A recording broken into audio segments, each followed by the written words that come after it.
Bonjour à toutes et à tous, c'est Hermès, j'espère que vous allez bien. On se retrouve pour un nouveau numéro des Chroniques d'Hermès. Vous pouvez retrouver ce contenu de vulgarisation de la blockchain, des NFT et des crypto-monnaies tous les lundis sur la radio locale Divergence à 10h50 et à 17h40. Également disponible sur YouTube et sur la plateforme Spotify. Si ce contenu vous plaît, n'hésitez pas à le partager à vos proches. Je vous souhaite de passer un agréable moment. Ciao. J'ai l'impression qu'il y a un gros coup dans l'air. Ton unique responsabilité, c'est de mettre du pain sur la table.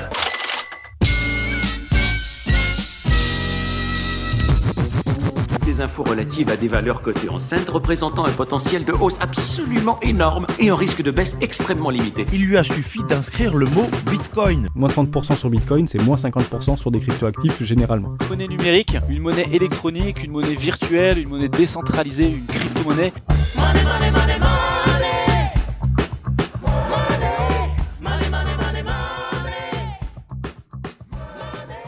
À l'heure où je vous partage ces quelques mots, nombreux de nos amis traders comme investisseurs ont la tête coincée entre deux étaux. La faute à qui, la faute à quoi? Entre inflation et indignation, ce n'est plus la criée qui dicte les marchés, mais la Crimée, une nouvelle fois contestée. Notre mère Europe a pris sa décision. Pour protéger nos portes d'un ami tombé dans le mépris, nous irons jusqu'au bout, quitte à subir la disette de notre économie. Entre la fin d'une abondance qui n'a profité qu'à une infime minorité et le gel de nos factures d'électricité manipulées par des marchés financiers indisciplinés, c'est ce que nos dirigeants appellent le prix de notre liberté.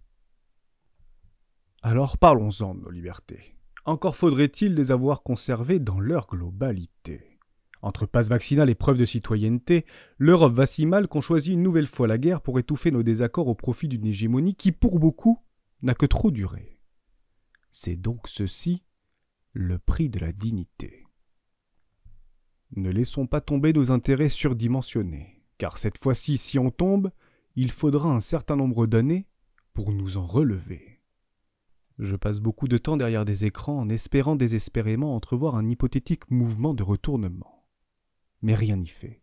La tendance de fond reste baissière et le moral de nos financiers semble bien peu fier.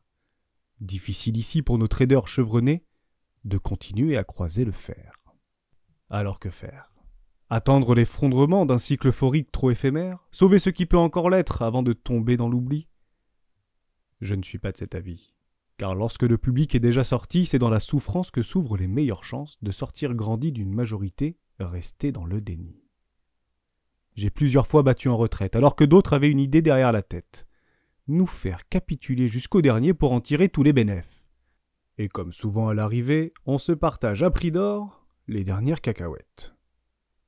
Dès lors, ne vous laissez pas influencer par des sachants bien loin d'être bienveillants.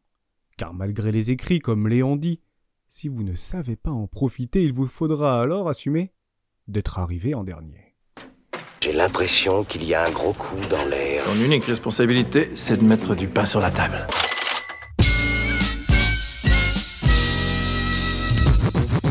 Des infos relatives à des valeurs cotées en scène représentant un potentiel de hausse absolument énorme et un risque de baisse extrêmement limité. Il lui a suffi d'inscrire le mot Bitcoin. Moins 30% sur Bitcoin, c'est moins 50% sur des cryptoactifs généralement. Une monnaie numérique, une monnaie électronique, une monnaie virtuelle, une monnaie décentralisée, une crypto-monnaie.